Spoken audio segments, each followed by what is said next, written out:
اور ابھی تک ہو رہا ہے. اور اس لیے آج آپ نے دیکھا کہ سینٹ کا جو اجلاس تھا وہ کل سینیٹرز کو 3 خصوصی پروازیں گئیں اور خصوصی فلائٹس کے ذریعے سینیٹرز کو پورا کیا گیا، نمبر پورے کیے گئے کہ کہیں نمبر کم نہ ہو جائیں اور یہ نہ ہو کہ ہمارا سارے کا سارا جو اب تک کی محنت ہے وہ رائے گاں چلی جائے. سینیٹرز کو راضی کیا گیا، ناراض تھے وہ، ان کو لا کے آج پھر لیجسلیشن کروائی گئی اور آج ہی منظور کروا کے اور اس بل کو آج ایوان صدر بھیجا جائے گا، بھیجا جا چکا ہے بلکہ،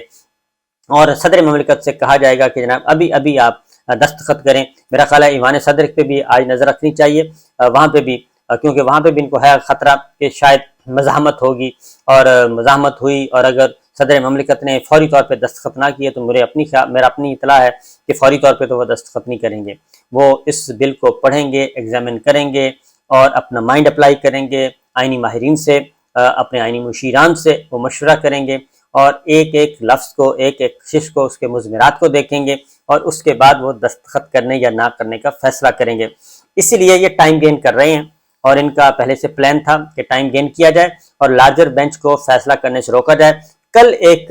ہوتا ہے واقعہ اور وہ واقعہ بڑا دلچسپ ہے کہ ایک حافظ قرآن کو 20 نمبر دینے ہیں یا نہیں دینے. کیس یہ تھا، جسٹس قاضی فائز عیسیٰ صاحب تھے، آنریبل جج، اور ان کے ساتھ تھے جسٹس محمد امین الدین اور جسٹس شاہد وحید صاحب. 3 فل بینچ تھا، 20 نمبر کا معاملہ تھا اور غور سے سننے والی بات ہے کہ 100 موٹو کا کہتے ہیں جی 100 موٹو نہیں، درست نہیں ہے، 100 موٹو نہیں لینا چاہیے. اور جسٹس اعجاز الحسن صاحب اور جسٹس نقوی صاحب نے جو نوٹ، وہ تو نوٹ بھیجا تھا انہوں نے، وہ خود 100 موٹو نوٹس نہیں دیا تھا، انہوں نے نوٹ بھیجا تھا چیف جسٹس صاحب کو غلام محمود ڈوگر کی کیس کے دوران کہ یہ ایک ایشو ہے، اس کو ٹیک اپ، اس کو دیکھ لیں، اور یہ ہمارے خیال میں یہ بہت ہی آئین سے انحراف ہو رہا ہے 90 دن کے اندر انتخابات نہ کروانے کا. تو وہ نوٹ بھیجا تھا، اس پہ ایک واویلا ہوا اور اس پہ شور مچا اور اس پہ ان دونوں آنریبل ججز کو کہا گیا کہ آپ تو اپنا مائنڈ دے چکے ہیں، آپ الگ ہو جائیں، آپ نہیں اس بینچ میں نہ بیٹھیں. تو ان پہ اتنا پریشر ڈالا گیا. تو کل جسٹس قاضی فائز عیسیٰ صاحب تھے، جسٹس محمد امین الدین، جسٹس شاہد وحید صاحب تھے، حافظ قرآن 20 نمبر کا معاملہ اور یہ تھا، اور اس میں ایک آرڈر پاس کیا گیا. اس میں آرڈر یہ پاس کیا گیا کہ اسی یعنی کہ 100 موٹو بھی لے لیا، کیونکہ 100 موٹو لیا نہیں جا سکتا، لارجر بینچ کا فیصلہ ہے کہ صرف چیف جسٹس آف پاکستان کو یہ اختیار حاصل ہے، اور اسی اختیار کے تحت اسی اختیار کو یوٹیلائز کیا اس بینچ نے، اور اسی اختیار کو استعمال کرتے ہوئے جس اختیار کے خلاف وہ آرڈر ہے 100 موٹو کے خلاف اور بینچ کی تشکیل کے خلاف، اور اس میں انہوں نے آرڈر پاس کر دیا کہ 184(3) کے تحت سارے جو معاملات ہیں وہ روک دیے جائیں. تو جسٹس محمد امین الدین بھی اس میں شامل تھے اور جسٹس امین الدین جو ہیں وہ اس لارجر بینچ کا بھی حصہ ہیں جو کیس سن رہا ہے الیکشن سے متعلق خیبر پختونخوا اور پنجاب کا.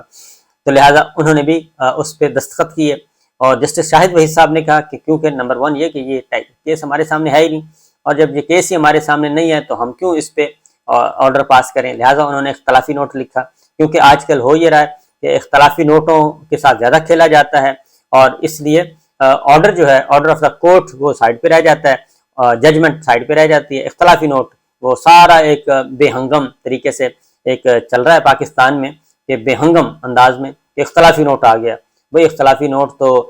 جب سے یہ عدالتیں قائم ہوئی ہیں اور جب سے یہ سسٹم قائم ہے صدیوں سے یہی کچھ آ رہا ہے. اختلافی نوٹ بھی آتے رہتے ہیں اور اس میں سب کچھ ہوتا ہے، لیکن آرڈر چونکہ اگر سپریم کورٹ کا آرڈر جو ہے ججمنٹ اپنی پسند کی نہیں ہے تو اختلافی نوٹ کو ہوا دی جاتی ہے. تو بہرحال جسٹس شاہد وحید صاحب نے اب انہوں نے کہہ دیا کہ جناب یہ تو ہمارے سامنے تھا ہی نہیں، اور اگر بینچز کی تشکیل پہ مسئلہ ہے تو وہ نہ بیٹھیں. وہ آنریبل ججز کو اختیار ہے کہ ہم نہیں بیٹھتے جی، بینچز کی تشکیل پہ اعتراض ہے ہمیں. تو آپ پروسیجر کا حصہ بھی بن رہے ہیں، آرڈر بھی پاس کر رہے ہیں، فیصلے بھی دے رہے ہیں، سماعتیں بھی ہو رہی ہیں، لیکن اس کے باوجود آپ کہتے ہیں کہ یہ اختیار صحیح نہیں ہے. بہرحال کل تو پھر آج جب ہوئی تو اندازہ تھا کہ کچھ نہ کچھ ہوا ہوگا، تو لہٰذا یہ انڈرسٹوڈ تھا کہ انہوں نے خود ہی کل انڈائریکٹلی بتا دیا کہ جی میں تو اب نہیں ہوں اویلیبل. تو لہٰذا لارجر بینچ ٹوٹ گیا، جسٹس محمد امین الدین جو ہیں وہ الگ ہو گئے. اس کے بعد پھر سارا دن ڈسکشن ہوتی رہی، ڈیبیٹ ہوتی رہی، انٹرنل ڈسکشن، اور اس کے بعد غور و خوض کے بعد یہ فیصلہ ہوا کہ اب ایک نئے بینچ میں کسی کو بھی شامل نہ کیا جائے، بلکہ یہی 4 رکنی بینچ جو ہے وہ سماعت کرے گا اور یہ سماعت کل 11:30 بجے دوبارہ ہوگی۔ تو chief justice of Pakistan justice Amrita Bandial صاحب، جسٹس ریاض الحسن صاحب، جسٹس منیب اختر صاحب اور جسٹس مندوخیل جمال خان مندوخیل، اب یہ 4 رکنی بینچ جو ہے وہ کل سماعت کرے گا، اور گورنمنٹ کی کوشش ہوگی کہ آج صدر مملکت اس پہ دستخط کر دیں، کیونکہ جیسے ہی دستخط ہو جائیں گے تو سپریم کورٹ آف پاکستان کو یہ کہا جائے گا کہ جناب وہ نئی لیجسلیشن ہو گئی ہے، تو اس پہ مطابق اب کورٹ جو ہے وہ چلنی چاہیے۔ لیکن ایک بات بتا دوں کہ یہ جو ہے سو موٹو نہیں ہے، یہ معاملہ،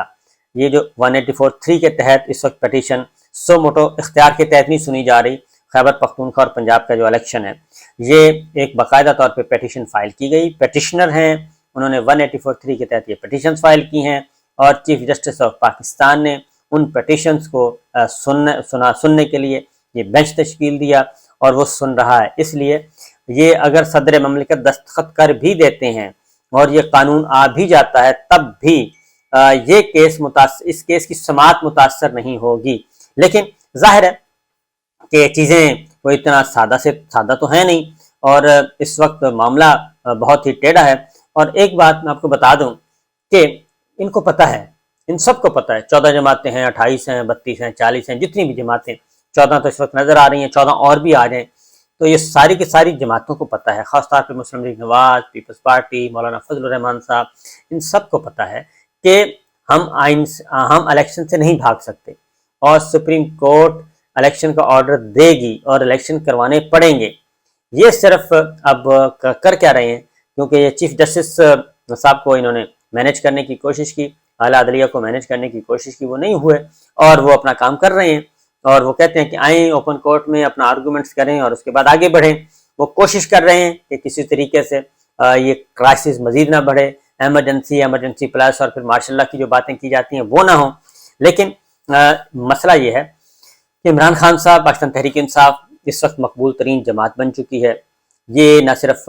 ہم جانتے ہیں بلکہ یہ پوری دنیا جانتی ہے، پوری دنیا اپنے اپنے طور پہ سرویس کروا چکی ہے، غیر ملکی سفارت خانے اپنی رپورٹس اپنے حکومت کو، اپنے ملکوں کو بھیج چکے ہیں کہ یہاں پہ صرف اور صرف ایک ہی اس وقت پاکستان میں عوامی لیڈر ہیں، اور ایک ہی لیڈر، پاکستان کے عوام ایک ہی شخص کو لیڈر مانتے ہیں، اس کا نام عمران خان ہے، اور جب بھی الیکشن ہوں گے اقتدار اسی کو ملنا ہے، اسی کی پارٹی کو ملنا ہے، اور وہ یہ بھی بتا رہے ہیں کہ ان کو اقتدار میں آنے سے روکنے کے لیے ہر آئینی غیر آئینی حربے استعمال کیے جا رہے ہیں۔ یہ غیر ملکی سفارت خانے اپنے اپنے ملکوں کو رپورٹ بھیج رہے ہیں کہ پاکستان میں اس وقت انسانی حقوق کی حالت کیا ہے، جمہوری آزادیوں کی، شہری آزادیوں کی اس وقت صورتحال کیا ہے۔ تو یہ سارے کے سارے معاملات ہو رہے ہیں، تو اس لیے جناب انتظار کریں، یہ کھیل ابھی چل رہا ہے، سپریم کورٹ کو فتح کرنے کی کوششیں ہو رہی ہیں، اور 1997 کی طرح جسٹس جناب چیف جسٹس امرتا بندیال صاحب کو چیف جسٹس سجاد علی شاہ صاحب کی طرح ہٹانے کی کوششیں کی جا رہی ہیں، چیف جسٹس افتخار چودھری کی طرح ہٹانے کی کوششیں کی جا رہی ہیں، کوششیں جاری ہیں، سازشیں جاری ہیں، محلاتی سازشیں، پاور کوریڈورز میں بہت کچھ ہو رہا ہے، لیکن ابھی تک مزاحمت ہو رہی ہے۔ وہ کہتے ہیں کہ ایک شاعر ہے، جہانے نو ہو رہا ہے پیدا، وہ عالم پیر مر رہا ہے، فرنگی مقامروں نے جسے بنا دیا تھا قمار خانہ۔ تو یہ چل رہا ہے جناب، آئین نو سے ڈرنا، طرز کہن پہ اڑنا، منزل یہی کٹھن ہے قوموں کی زندگی میں۔ اس وقت 14 جماعتی اتحاد جو ہے اس پہ کٹھن وقت آیا ہوا ہے، کہ اس کو پتہ ہے کہ الیکشن ہوتے ہیں تو پھر ان کا الیکشن میں کوئی نام لیوا نہیں ہوگا، اس لیے کبھی کچھ کیا جاتا ہے، کبھی کچھ کیا جاتا ہے، اور یہ کاسمیٹکس میئر کرنے کی کوششیں کی جا رہی ہیں۔ اجازت دیجیے، اللہ حافظ۔